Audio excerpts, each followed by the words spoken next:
અને તેમાં આપણે વ્યાકરણની ચર્ચા કરતા હતા આગળના વિડીયોની અંદર.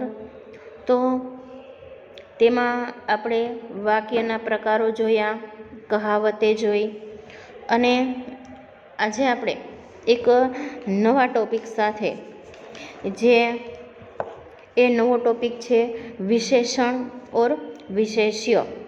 તો આજે આપણે આ વિડીયોની અંદર વિશેષણ વિશે ચર્ચા કરવાના છીએ અને સમજૂતી પણ મેળવવાના છીએ. તો ધ્યાન આપીને સમજજો, અને જેથી કરીને તમારે પરીક્ષામાં આ ટોપિક પૂછાય જ છે અને એનાથી તમને લખવામાં પણ સરળ પડે. તો ચાલો આપણે વિશેષણ અને વિશેષ્યની ચર્ચા કરીએ. તો પહેલાં તો વિશેષણ ઓર વિશેષ્ય આ બે શબ્દ. તો વિશેષણ કોને કહેવાય અને વિશેષ્ય એ કોને કહેવાય, તો એના વિશે પહેલાં તો આપણને જાણકારી હોવી જોઈએ કે વિશેષણ એટલે શું. તો તેની વ્યાખ્યા સમજી લઈએ. પહેલું છે વિશેષણ. તો વિશેષણ એટલે व्याख्या एनी छे संज्ञा अथवा सर्वनाम शब्दों की विशेषता बताने वाले शब्दों को विशेषण कहते हैं. કે જે કંઈ પણ સંજ્ઞા અને સર્વનામ છે એ શબ્દમાં એ જે વાક્ય આપેલું છે એ શબ્દમાં કંઈક વિશેષ દર્શાવેલું હોય, એની વિશેષતા દર્શાવતા જે શબ્દ હોય તેને વિશેષણ કહેવાય છે. व्याकरण में विशेषण एक विकारी शब्द है. त्यार पछी छे अविकारी. जो शब्द जो किसी लिंग या वचन के लिए हमेशा एक जैसे रहे. उदाहरण के विकारी अने अविकारी. तो ए कोने कहेवाय, तो के लिंग अने वचन माटे हमेशा एक ज सरखा होय. तो उदाहरण आपने आपेलू छे सभी लोग समझदार है. बीजू आपेलू छे राम समझदार है. तो विकारी शब्द पुरुष के लिए अलग तरह से प्रयुक्त होता और स्त्री के लिए अलग तरह से.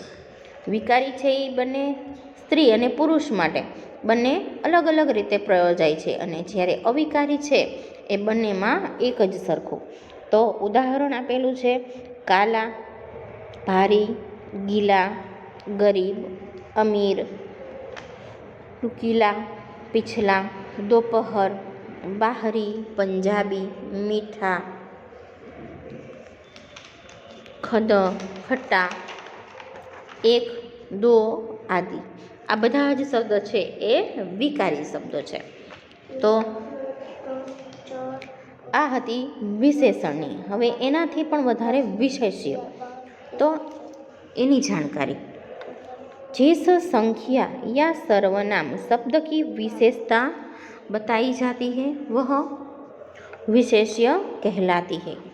कि जे संख्या अने सर्वनाम ए शब्दनी विशेषता बतावे छे एने विशेष्य कहलाती है. એટલે કે વિશેષ્ય કહેવાય છે તેને. જેવી રીતે ઉદાહરણ આપણને આપેલું છે સરલા સુંદર લડકી હે. કે સરલા છે એ સુંદર છોકરી છે. તો આમાં વિશેષ્ય શું? સુંદર છે એ વિશેષણ છે, કારણ કે એ છોકરીની વિશેષતા દર્શાવે છે માટે. और सरला विशेष्य है કે એ નામની વિશેષતા દર્શાવે છે. નામમાં વિશેષતા કે કોણ છે, તો કે સરલા નામની છોકરી છે. એનું વિશેષતા શું, તો કે એ એક સુંદર છોકરી છે. વિશેષણ કે ભેદ. તો એના પ્રકારો આપણે જોઈએ. ગુણવાચક, પરિમાણવાચક, સંખ્યાવાચક, સંકેતવાચક યા સાર્વનામિક.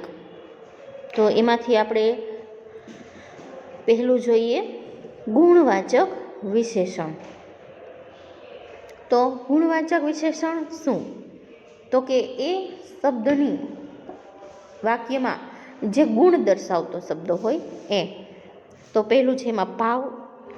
તો એવા કયા શબ્દો ભાવ દર્શાવતા શબ્દો? તો કે અચ્છા, બુરા, કાયર, વીર, ડરપોક, કઠોર, મૃદુભાષી આદિ. આ બધા ભાવ દર્શાવતા શબ્દો છે. પછી રંગ. તો એ કયા રંગ દર્શાવતા? તો કે લાલ, હરા, પીલા, સફેદ, કાલા આદિ. આ બધા રંગ દર્શાવતા, એ પણ ગુણ જ થયો. દશા. તો કે એની સ્થિતિ કેવી દર્શાવે છે? એ મોટા, પતલા, દુબલા, મરી, વિધલા, ભારી, ગીલા, ગરીબ, સ્વાસ્થ્ય, અમીર, નિરોગી આદિ. ત્યાર પછી છે આકાર. ગોલ, સુડોલ, નુકીલા, પોલા આદિ. સમય દર્શાવતા શબ્દ અગલા, પિછલા, દોપહર, સંધ્યા, સવેરા આદિ. પછી છે રહ્યા બાહરી, પંજાબી, જાપાની, પુરાના, આગામી આદિ. તો આ બધા ગુણવાચક વિશેષણના શબ્દો થયા. હવે ગુણ. તો કે ભલા, બુરા, સુંદર, મીઠા, ખટ્ટા, દાની, સજ, જૂઠ, કંજૂસ આ બધા. પછી દિશા. તો કે દિશા દર્શાવે ઉત્તર, દક્ષિણ, પૂર્વ અને પશ્ચિમ. આ બધા જ શબ્દો છે એ ગુણવાચક વિશેષણ દર્શાવે છે. હવે એના ઉદાહરણ જોઈએ તો નંબર 1, યહ રાસ્તા લંબા હૈ. એમાં વિશેષણ શું થયું? તો કે વિશેષણ છે એ લંબા. તો કે રસ્તો કેવો છે? લાંબો છે. અને જો વિશેષ્ય દર્શાવતો હોય તો કે વિશેષ્ય તરીકે નામ તરીકે કોણ છે? તો કે રસ્તો. ત્યાર પછી ખીરા કડવા હે. ખીરા એટલે કાકડી. તો કે કાકડી કેવી છે? કડવી. તો કે વિશેષણ શું? તો કે એનો ગુણ કેવો છે? તો કે કડવો. અને વિશેષ્ય તો કે નામ તરીકે કોણ છે? તો કે ખીરા એટલે કે કાકડી. ત્યાર પછી ધરમપુર સ્વચ્છ નગર હે. તો કે ધરમપુર છે એ સ્વચ્છ નગર છે. તો કે ધરમપુર છે એ કેવું છે? તો કે સ્વચ્છ. બગીચે में सुंदर फूल है. તો વિશેષણ છે. વિશેષણ તરીકે શું છે? તો કે બગીચો. બગીચો કેવો છે? તો કે સુંદર. તો સુંદરતાનો ગુણ રહેલો છે માટે એ વિશેષણ છે. અને વિશેષ્ય તરીકે ફૂલ છે. તો કે ફૂલ કેવું છે? સુંદર છે. ખરગોશ ડરપોક જાનવર હે. ખરગોશ જે કેવું છે? તો કે ડરપોક જાનવર હે. વિશેષણ તરીકે ડરપોક અને વિશેષ્ય તરીકે ખરગોશ.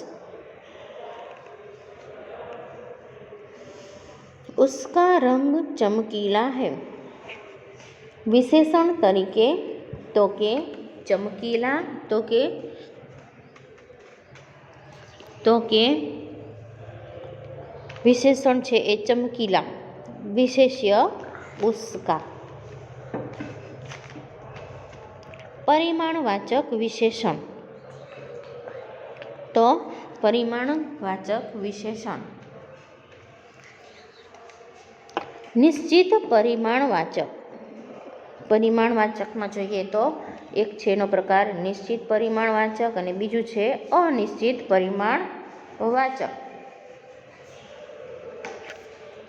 તો નિશ્ચિત પરિમાણવાચકમાં જોઈએ તો 3 મીટર 10 કિલો એટલે કે એક નિશ્ચિત આપણને માપ દર્શાવેલું છે એટલે એને નિશ્ચિત પરિમાણવાચક કહેવાય છે. અનિશ્ચિત પરિમાણવાચક કે એનું કોઈ માપ હોતું નથી.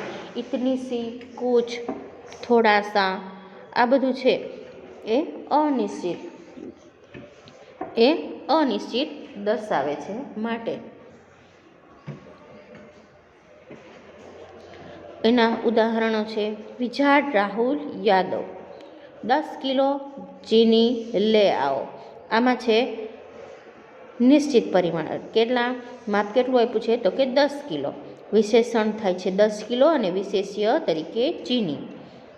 2 लीटर दूध गरम करो। हवे 2 लीटरનું માપ છે, એમાં પણ વિશેષણ તરીકે 2 लीटर અને વિશેષ્ય તરીકે दूध। कुछ आम दे दो। हवे आमां अनिश्चित छे, माप आपेલું નથી। कुछ એટલે કે થોડાક केरी, मने थोड़ी केरी आपी दो, तो विशेषण तरीके कुछ, विशेष्य तरीके आम। थोड़ा सा दूध गर्म कर दो। विशेषण तरीके छे थोड़ा सा। आमां बीजું उदाहरण तमने आपी दीधुं छे भूलथी। विशेष्य तरीके विद्यार्थी आपेलुं छे, पण थाशे विशेष्य तरीके गरम, दूध गरम। त्यार पछी छे संख्यावाचक विशेषण। निश्चित संख्यावाचक विशेषण, तो एमां निश्चित संख्यावाचक एटले के कोई निश्चित आपेली होय संख्या ए, गणवाचक एमां 1, 25, 4, क्रमवाचक में पहला, दूसरा, तीसरा, आवृत्तिवाचक छे चौगुना, दोगुना, समुदायवाचक छे तीनो, चारो, पांचो। हवे एना उदाहरण, कारण के संख्या आपेली होय एने संख्यावाचक विशेष तरीके ओळखाय छे। आपणे एटलुं एक याद राखवानुं। 25 रुपये दीजिए, दूसरा लड़का वहाँ बैठे, मोहन तुमसे चौगुना काम करता है, तुम तीनों को जाना पड़ेगा। आ संख्या दर्शावता शब्दों छे, एने संख्यावाचक विशेषण कहेवाय छे। हवे बीजुं छे अनिश्चित संख्यावाचक विशेषण। जिन विशेषण शब्दों से निश्चित संख्या का बोध न हो, के अनिश्चित एक परफेक्ट आपने संख्या न आपेली होय ए अनिश्चित संख्यावाचक विशेषण तरीके ओळखाय छे। तो एमां पण उदाहरणों जोईए तो कुछ बच्चे पार्क में खेल रहे हैं, एटले के निश्चित संख्या न आपेली, कुछ थोड़ा। इतने सारे लोग आए थे, सारे आम सड़ गए, लंका में अनेक महल जल गए। एटले के आपने कोई परफेक्ट एवी संख्या आपेली नथी। हवे जोईए परिमाणवाचक और संख्यावाचक विशेषण में अंतर। जिन वस्तुओं की मापतोल की जा सके उसके वाचक शब्द परिमाणवाचक विशेषण कहलाते हैं। के एना मापनी परफेक्ट माप आपने आपेलू होय एने परिमाणवाचक विशेषण कहवाय छे। के कुछ दूध लाओ, इसमें कुछ शब्द तोल के लिए आया है, इसलिए यह परिमाणवाचक विशेषण है। के एमां आपने आपी दीधुं छे थोड़ा। जिन वस्तुओं की गिनती की जा सके उसके वाचक शब्द संख्यावाचक विशेषण कहलाते हैं। कि जेनी तमे गणतरी करी सको एने तमे संख्यावाचक विशेषण कहवाय छे। जैसे कुछ बच्चे इधर आओ, यहाँ कुछ बच्चों की गिनती के लिए आया है, इसलिए यह संख्यावाचक विशेषण है। परिमाणवाचक विशेषण के बाद द्रव्यवाचक तथा पदार्थवाचक संज्ञाएं आएगी, जबकि संज्ञावाचक विशेषणों के बाद जातिवाचक संज्ञाएं आएगी। हवे एनो चौथो मेन टॉपिक आपणे जोईए सार्वनामिक विशेषण। जो सर्वनाम संकेत द्वारा संज्ञा या सर्वनाम की विशेषता बतलाते हैं उसे संकेतवाचक विशेषण कहलाते हैं। कि जेना द्वारा संकेत द्वारा कोईपण संज्ञा आपने बतावामां आवे। क्योंकि संकेतवाचक विशेषण सर्वनाम शब्दों से बनते हैं, अतः ये सार्वनामिक विशेषण कहलाते हैं। इन्हें निर्देशक भी कहते हैं। जैसे मैं मिठाई नहीं खाऊंगा, वो आदमी जादूगर है।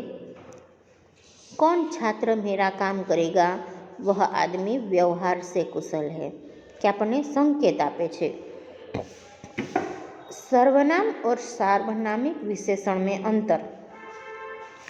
जिस शब्द का प्रयोग संज्ञा शब्द के स्थान पर हो उसे सर्वनाम कहते हैं। जैसे वह मुंबई गया, इस वाक्य में वह सर्वनाम है के अपने संकेत आपे छे। जिस शब्द का प्रयोग संज्ञा से पूर्व अथवा बाद में विशेषण के रूप में किया गया हो उसे सार्वनामिक विशेषण कहते हैं। जैसे वह रथ आ रहा है, इसमें वह रथ इस शब्द रथ का विशेषण है, अतः यह सार्वनामिक विशेषण है। હવે विशेषण की अवस्थाएं, यानी अवस्थाओं कई कई है। तुलना की दृष्टि से विशेषण की निम्नलिखित 3 अवस्थाएं होती है। मूलावस्था, उत्तरावस्था, उत्तमावस्था। मूलावस्था એટલે શું? तो कि मूलावस्था में विशेषण का तुलनात्मक रूप नहीं होता, वह केवल सामान्य विशेषता ही प्रकट करता है। जैसे सरला सुंदर लड़की है, सुरेश तेजस्वी लड़का है। उत्तरावस्था में शू? तो कि जब 2 व्यक्तियों या वस्तुओं के गुण दोषों की तुलना की जाती है तब विशेषण उत्तरावस्था में प्रयुक्त होता है। केना गुण अने दोषनी આપણે तुलना કરી શકીએ છીએ ત્યારે એ उत्तरावस्था કહેવાય છે। चेतन रविंद्र से अधिक बुद्धिमान है, रमा सावित्री की अपेक्षा अधिक सुंदर है। हवे छेलू छे उत्तमावस्था। इस अवस्था में 2 या 2 से अधिक व्यक्तियों या वस्तुओं की तुलना करके किसी एक को सबसे अधिक अथवा सबसे कम बताया जाता है। कि गमे ते एक ने तुलना આપણે જ્યારે કરતા હોય ત્યારે એકને વધારે અને એકને ઓછું એ રીતે બતાવવામાં આવે છે। पंजाब में अधिक अन्न होता है, दीप निकृष्टतम बालक है, એટલે કે એને ઉત્તમ બતાવવામાં આવ્યું છે।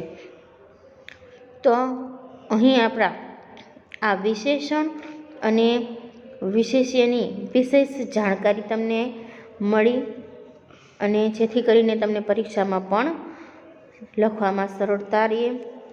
તો આજનો આ વિશેષણનો અને વિશેષ્યનો ટોપિક આપણે અહીંયા પૂરો થાય છે। આગળના વિડીયોની અંદર આપણે વ્યાકરણના એક નવા ટોપિક સાથે મળશું। જય હિન્દ, અસ્તુ।